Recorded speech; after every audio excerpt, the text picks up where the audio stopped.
careful, because if you get a rock that's too big, you're going to bust it. You're going to bust it. And that's not good. That's never good. So you got to get little pebbles, but now the problem is you're dealing with the wind. So it's very difficult with these little pebbles. But I'm getting them, and I'm throwing it, and I'm throwing it. Sure enough, tink, tink. I start hitting the window, and the light comes on. And so my buddy Aaron, I'm like, get that out. And so he jumps behind the dumpster, which I don't think he was too thrilled about. He jumps behind the dumpster, and the light comes on, and the window opens, and this girl pops her head out, and she says, you know, what are you doing? What's going on? What are you doing? And I'm like, hey, I'm trying to be so romantic, right? I'm like 18. I came to serenade you. And so, like that's, I don't know why I said that, because I can't sing. And so she says to me, it's just the word that popped in my head. She says, oh, what are you going to sing? And I realized at that moment, I know no songs. I know nothing. I got nothing. And have you ever had your mind just go blank? I mean, it's just, and that's what happened. So my mind goes blank, and I'm really embarrassed even now to admit it, but so I could almost, as if I was standing beside myself watching, I heard myself say, you are my sunshine, my only sunshine. So embarrassing. Now, as if that's not bad enough, it is at this point that I forget the words to the song. That's all I got. So I stop, and I'm looking at her, and I don't think she's impressed. And so what are you going to do? I take it from the top. You are my sunshine, my only sunshine. And so I hear my buddy go, you make me happy. You make me happy when the skies are gray. You'll never know, dear. And so I sang the whole song that way with my buddy Aaron, feeding me the lines to You Are My Sunshine. And of course, this young lady and I broke up about 3 days after that terrible experience. And that was the end of that relationship. But I had this friend, and I look back on that funny, stupid story and a lot of different things where I had someone that would say, hey, I'm with you, right? Well, spiritually, how important is it that we have someone who, in good times and in difficult times, who is with us, who will challenge us. And we're a more effective warrior when we have that person. So let me give you a couple reasons why.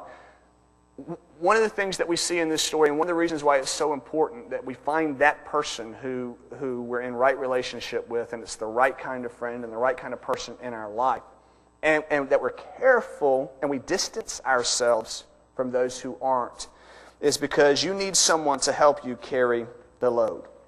You need someone to help you carry the load.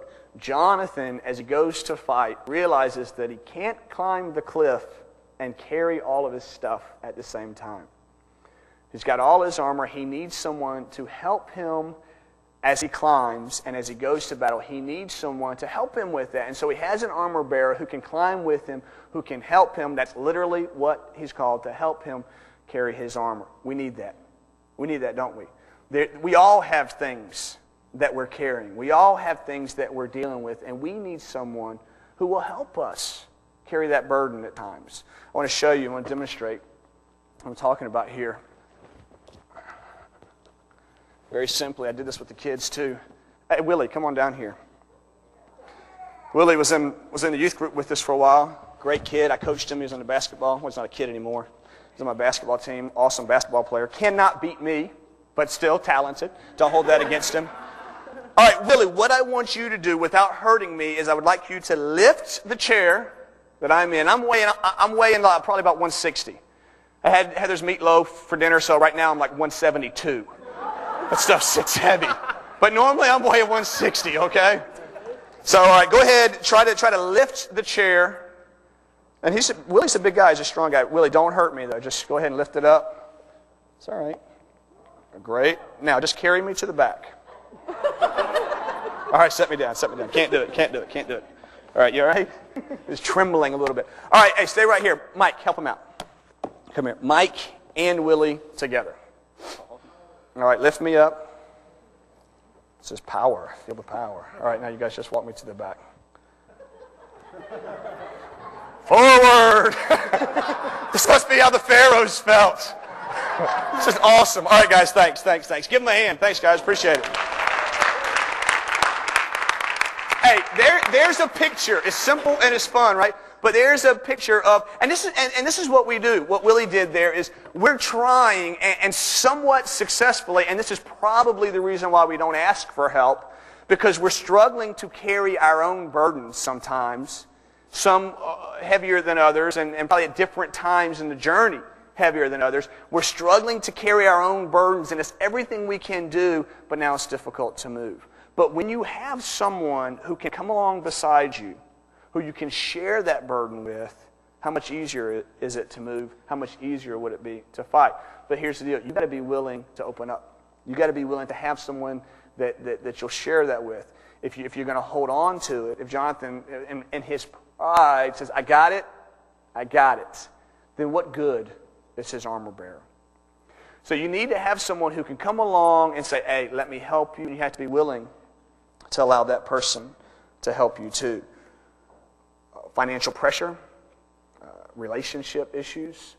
Sometimes it's just struggles in our faith. Sometimes it's just questions that we have. Sometimes we're offended and we need someone to talk to about it. Not to talk about someone, but to bounce it off somebody and say, hey, am I wrong here? Or what should I do? I had a good friend of mine one time told me he was offended with someone. It was nobody in this church. It was actually with the pastor at another church, but nowhere locally. But he's telling me, what do I do? And I said, go talk to the pastor. I mean, he said, am I right? I said, I don't know, maybe you are. Go talk to and just somebody he could bounce that off. Sometimes we got to have somebody in all these issues in our life that we can say, hey, help me out a little bit here. Here's the deal. Let me say this before I move on. This is not a person who can carry your burden for you. Okay? This is someone who can help you carry it to the cross. Because don't be deceived. The only person who can take your burden is Jesus. Easier is it when someone comes along with us. So that's a great reason that we don't fight alone. We need someone to help us carry our burdens. Another reason is this. We need someone to encourage us. You need someone in your fight who will just encourage you, because there are days, perhaps like today for me or other days for you, where you're just down. You didn't get any sleep, or you feel like you're losing or whatever, and maybe you are that day. And you need someone who'll just encourage you and say you can do it.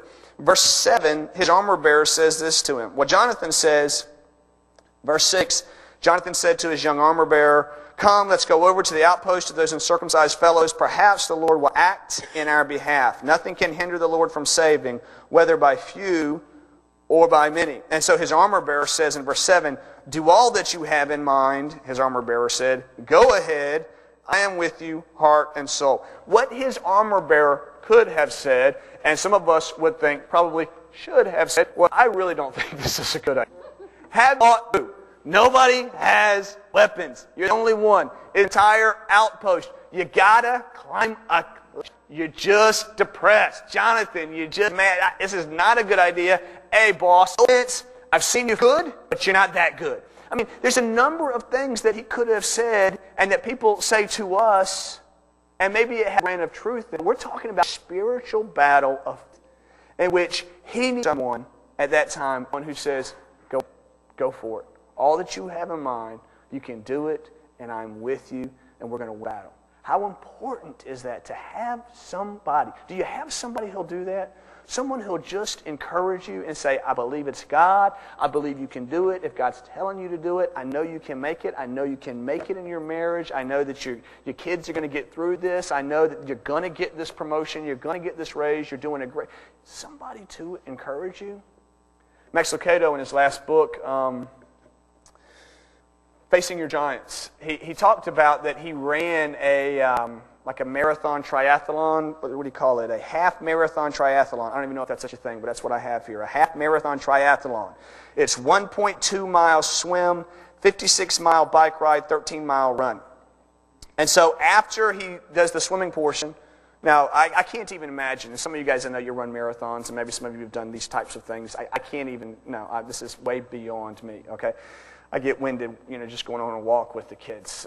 But he was doing it. He was going for it. And so he does the swim, and then he does the 56-mile bike ride. And as he starts the running portion,